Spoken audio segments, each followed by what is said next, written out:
Escuchar la entrevista. Gabriel, bienvenido. Pues mira, no la pude escuchar bien, pero estoy enterado de qué se trata. Bueno, tú hacías apuntes muy detallados sobre la situación en Chiapas. ¿Consideras que ya es un caso perdido o en dónde nos encontramos particularmente en ese estado? Pues mira, yo lo que afirmo es que resolver los problemas de Chiapas es verdaderamente una tarea titánica y que va a llevar, yo no sé si décadas o incluso siglos, porque es un estado caracterizado por una pobreza ancestral de siglos, verdaderamente de siglos, por violencia, falta de respeto al Estado de Derecho, ilegalidad, subversión, incluso usurpación del poder político por parte de grupos subversivos, como es el caso del EZLN, en los llamados municipios zapatistas, donde se extorsiona a los viajeros en las carreteras, donde existen normales rurales que promueven, enseñan el delito y el crimen en los llamados maestros normalistas, en donde no se respeta la ley, donde no se respeta la propiedad privada, donde no se respetan las inversiones ni a los empresarios.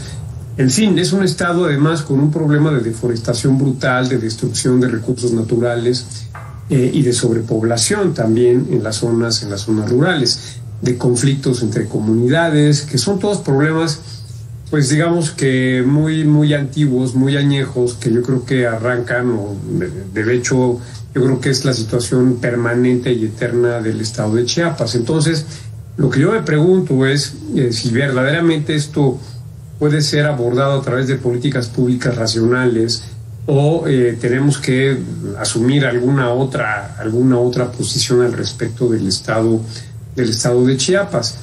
Y bueno, esto yo creo que tiene repercusiones en otros lugares, porque situaciones parecidas se viven en el estado de Guerrero, sí, y también en el estado de Oaxaca. Entonces tenemos estados en donde la sociedad civil pues no se organiza o no hay un adecuado tejido social que promueva bienes públicos o el bien común, en donde todo es organización para la violencia, para la extracción de rentas, en donde, pues como hemos visto, los grupos del crimen organizado se disputan el territorio. En fin, es algo verdaderamente terrible, y todo esto en el contexto de un gobierno que pues ha decidido, por un lado, renunciar a políticas sociales productivas que puedan ir resolviendo gradualmente los problemas, y se ha entregado pues al populismo, al clientelismo, a la entrega de subsidios que no resuelven estos temas, y que además pues ha capitulado ante el crimen organizado y deliberadamente tolera y entrega el territorio a estos grupos delincuenciales, con la supuesta estrategia de abrazos y no balazos, lo cual representa, pues como ya lo dije, renunciar al uso de la fuerza del Estado, al uso legítimo de la fuerza, lo cual pues es suicida para cualquier Estado.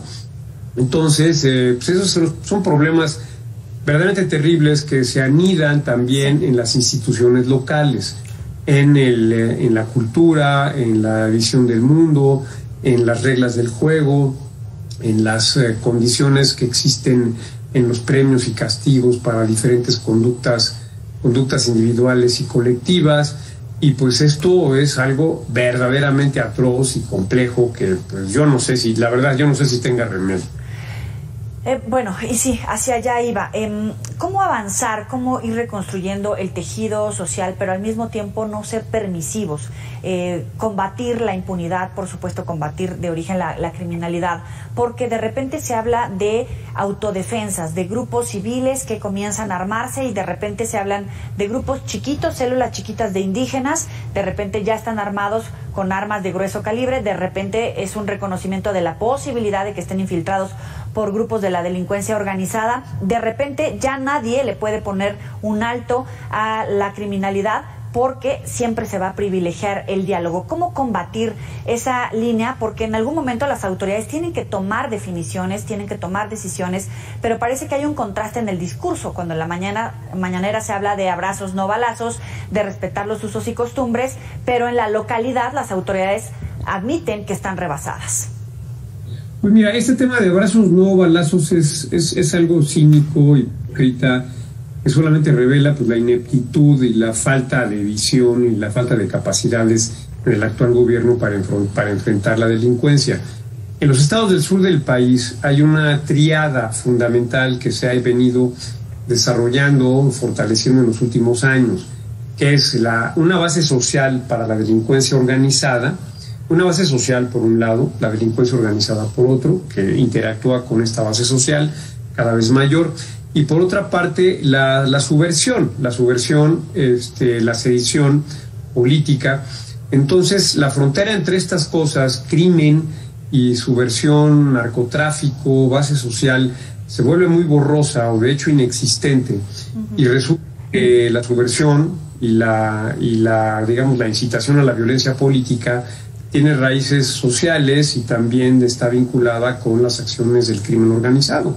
Entonces es algo verdaderamente complejo y yo creo que pues este gobierno menos que nadie está comprometido y capacitado para enfrentarlo, tanto el gobierno federal como el gobierno del estado. Es un tema que pues el gobierno rehúye, esto no se va a resolver, ni se va a empezar a resolver en estos 2 años que faltan del gobierno del presidente López. Esto se va a agravar profundamente, sobre todo en Guerrero y en Chiapas y en el resto del país, en Jalisco, en Guanajuato, en Tamaulipas, en Sinaloa, en Sonora, en otros estados de la República. Entonces, estamos ante un estado fallido, un estado que se suicida, un estado que capitula, un estado que renuncia, un estado incompetente, incapaz, corrupto, que pues está traicionando al país, entregándolo a las bandas delincuenciales que ahora controlan pues una buena parte del territorio nacional. ¿Y qué hay también de la oposición? Porque ya platicando con los diferentes partidos políticos, todos hablan de combatir la corrupción, pero no hacen esos votos hacia el interior, a sus filas, porque de repente sí hablamos de la sociedad en su conjunto, pero también de muchos hechos de corrupción en los gobiernos, en los diferentes niveles de gobierno. Sí, mira, la corrupción es un problema ancestral, estructural, cultural en el país. Y por eso se creó el sistema anticorrupción en el gobierno anterior, mismo que ha sido desmantelado por el presidente López. Es un gobierno intrínsecamente, inherentemente corrupto, que está entregando todo el poder, negocios, contratos y proyectos a las Fuerzas Armadas para corromperlas, porque no hay otra motivación posible para ello. Igual que en Venezuela, igual que en Nicaragua, igual que en Cuba, el presidente López trata de comprar la lealtad de las Fuerzas Armadas corrompiéndolas con estos negocios y estos contratos en los cuales no se rinde cuentas, no hay transparencia, no hay licitaciones, son solamente entrega de contratos de manera discrecional, con simulación de empresas, etcétera. Lo estamos viendo en todas partes. Entonces, sí, el tema de la corrupción es grave, pero esto se resuelve con instituciones, no con un discurso demagógico y populista y mentiroso del presidente de la República. Se requieren instituciones nuevas que verdaderamente combatan la corrupción y no las tenemos. Este gobierno las ha destruido. Lo que empezamos a construir durante el gobierno anterior, este gobierno lo ha destruido. Entonces, no es un tema de voluntad y de bondad o de digamos, buenas intenciones de un gobernante. Es un tema de instituciones y de cultura que para resolverlo, pues requiere de muchos años, yo diría que hasta décadas, de construcción institucional y de cambio institucional y de cambio cultural.